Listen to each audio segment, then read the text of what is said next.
I've included the playwright William Shakespeare, the biologist who proposed the theory of evolution Charles Darwin, the Protestant reformer of Christianity Martin Luther, the mathematician and physicist Sir Isaac Newton as number 2, SND the inventor of the movable printing press Johannes Gutenberg as number 1.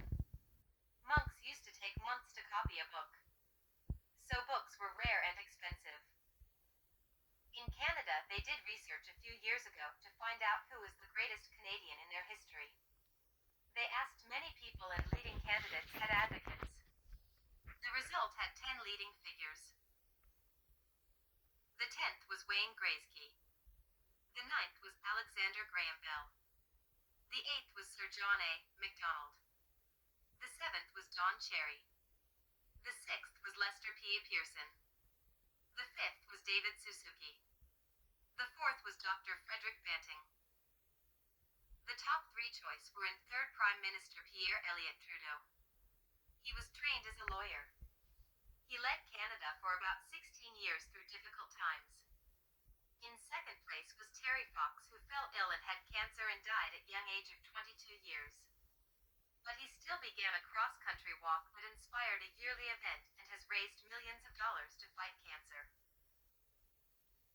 In 1st place, Canadians chose politician Tommy Douglas since he established public health care in Canada. Hospitals require skilled workers and expensive The father of modern psychiatry is considered to be Philip Pinel. He lived 81 years from 1745 to 1826.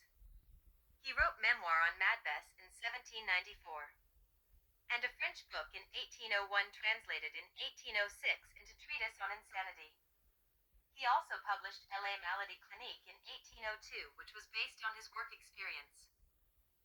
The father of American psychiatry is Benjamin Rush. He wrote the first American textbook on mental illness. The book is called Medical Inquiries and Observations upon the Diseases of the Mind.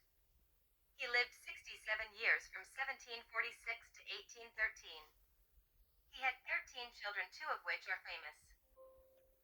Today there are huge textbooks on psychiatry, but each has articles contributed by hundreds of doctors. There is also DSM, or the Diagnostic and Statistical Manual of Mental Disorders. It is the 5th edition released in 2013. In 2025 there is more precisely DSM-5-TR since it is the revised edition in 2022. It gives guidelines for classifying mental disorders. It is also a major work created by a team with hundreds of doctors.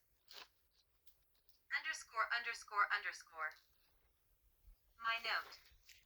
I took several courses on the science of psychology, philosophy, physics, biology, advanced mathematics, computer science, and artificial intelligence, etc. at university, including 3 courses on abnormal psychology.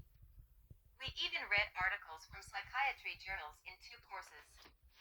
I suggested to the teacher's assistant that we visit a mental health hospital for 1 day.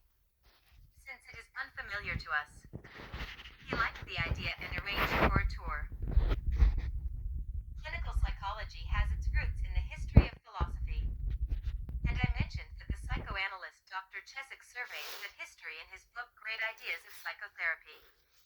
This even includes Aristotle 2,000 years ago, up to Ludwig Wittgenstein and beyond. But psychology became a science a few years before 1900. Goethe opened the first psychological laboratory. In the modern age, the brilliant philosophers Kant and Hegel wrote many works, including on psychology. But William James wrote the famous huge 2 volumes Principles of Psychology. He mentions Kant, but the book takes the experimental approach to psychology. The science of physics was founded hundreds of years ago by Newton and others. Even before that, Bacon argued that we should do experiments.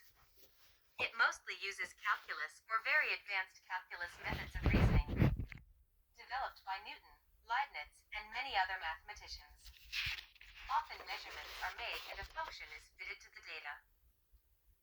In the new science of psychology, a treatment may be applied to a sample randomly selected from a huge population. There may also be a control group which gets no treatment or some other kind of treatment. The approach is similar in biology, medicine, etc. Measurements are made to see if the treatment is effective, but the observed results may be due simply to chance. It may be necessary to be certain within 5% or even 1%. There are new statistical methods based on complicated probability theory to help show this. In the 20th century, Kogomarov contributed a lot to probability methods. He received the Lenin Prize. In parametric statistics, the distribution of the actual population may be known. It may be a normal distribution, which is a bell-shaped distribution. You can measure the mean, variance, the correlation coefficient, etc. Fisher developed the powerful methods of analysis of variance and the analysis of covariance. The latter is used when a variable cannot be controlled. So it is controlled mathematically in a sense. There are also the t-test, chief text, etc. There are also more advanced non-parametric statistical methods. Since you may not know the population distribution, the t-test can still be used here, and there are other statistical tests. You still select a random sample from the population. In this case also the experimenters and/or subjects may not know who gets which treatment. As I said before, Sigmund Freud was a doctor or neurologist first and later a clinical psychologist. He considered his book The Interpretation of Dream 1901 as his main work. It even went through 8 editions. Freud was the founder of psychoanalysis. It was very influential and is still practiced today 100 years later. But he wrote 23 psychological works between 1886 and 1939 according to the Standard Edition. These or many other books also include the following volumes: The Psychopathology of Everyday Life 1901, A Case of Hysteria, 3 essays on sexuality and other works 1901 to 1905, 5 lectures on psychoanalysis, Leonardo, and other works 1910, Totem and Taboo and other works 1913 to 1914, A History of the Psychoanalytic Movement, Papers on Metapsychology and other works 1914 to 1916, Introductory Lectures on Psychoanalysis Parts 1 and 2 in 1915 to 1916, Introductory Lectures on Psychoanalysis Part 3 in 19. New Introductory Essays on Psychoanalysis and other works 1935 to 1936, Moses and Monotheism, An Outline of Psychoanalysis and other works 1937 to 1939. As I said, Freud also had 8 editions of his work, The Interpretation of Dreams, during this time. The last edition in 1930. He also saw patients. That is a lot of books by Freud himself to read. So it takes a long time to become a specialist on Freudian psychoanalysis. The 800-page 1973 book Abstracts does a summary of all these volumes and a few others. Let alone the works of Adler on individual psychology and the works of Jung on analytical psychology, who left Freud, and developments by many other later psychoanalysts. Of course, there are also other schools of psychotherapy and the use of new psychotropic medication.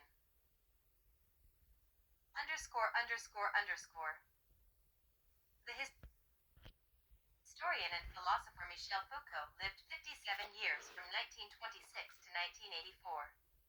He published History of Madness in 1961, 1972. His magnum opus. It is a history of psychiatry. Art D. Lang said in 1965 that this book is such an exceptional book of very high caliber. Brilliantly written, intellectually rigorous, and with a thesis that roughly studies the assumptions in traditional psychiatry. He also wrote other works like The Birth of the Clinic in 1963. One critic calls the book one of the major works of the 20th century. Another critic says there is a depth of scholarship undermining Foucault's analysis. One critic calls it extraordinary.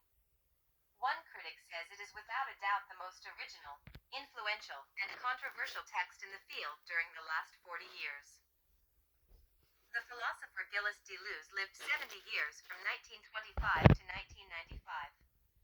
His metaphysical treatise Difference and Repetition is considered to be his magnum opus. but his most popular work is the two-volume Capitalism and Schizophrenia, Anti-Oedipus and A Thousand Plateaus, both written with psychoanalyst Felix Guattari. Deleuze wrote several books on philosophy, including Spinoza, Kant, Nietzsche, and Foucault. He began as a follower of Spinoza. He even called Spinoza the prince of the philosophers, and he saw Hegel, who modified Spinoza's system, as the villain. Hegel challenged Spinoza's static God and replaced it with a dynamic God, and criticized the geometrical method of reasoning and replaced it with Kant's dialectic as extended by Fichte. On one occasion, Foucault said that one day the 20th century may be seen as Deleuzian. The first volume is called Anti-Oedipus from 1972. They consider the concepts and theories in schizoanalysis a critical practice from the standpoint of schizophrenia and psychosis and social progress of capitalism. It is a critique of uses of contemporary psychoanalysis and Marxism. The second volume is called A Thousand Plateaus from 1980. It is an experimental work of philosophy covering a wide range of topics, serving as rhizomatic thought. A rhizome is a term used in schizoanalysis. It is a concept that describes an assemblage that allows connections between any component elements regardless of any predefined order, structure, or entry point. I watched the 3-season In Treatment TV series. I also watched the 11-season TV series called Frasier. It began in 1993, and it is a romantic comedy about two middle-aged psychiatrist fathers. Frasier is a divorced psychiatrist on a popular daily radio talk show host and is a Freudian psychoanalyst. His brother Niles has published in journals and has a clinical practice and is a Jungian. The brothers are good friends and hence socialize a lot. Frasier lives with his father and his father's physiotherapist. He has a son but is divorced, so he goes on dates. His brother is married but meets the physiotherapist and is immediately attracted to her. There are many great episodes.in. Episodes.in. The series. In one episode, they try to write a book about sibling relationships for Reader's Digest. _______.